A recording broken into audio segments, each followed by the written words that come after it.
Does your furnace have water at the bottom?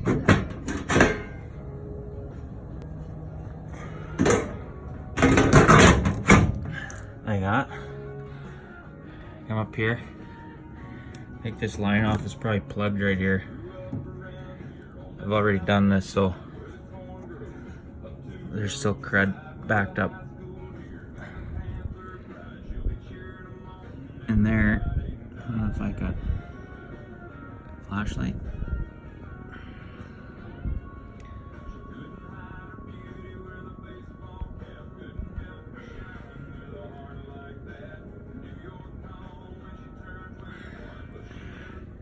Anyway, there's crud in there. I just used a pencil, poked it out. You can still see it's dripping out here.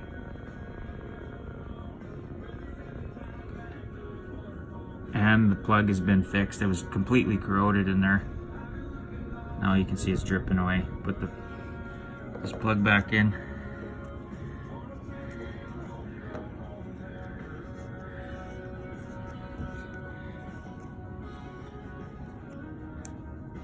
Hook up your drain tube.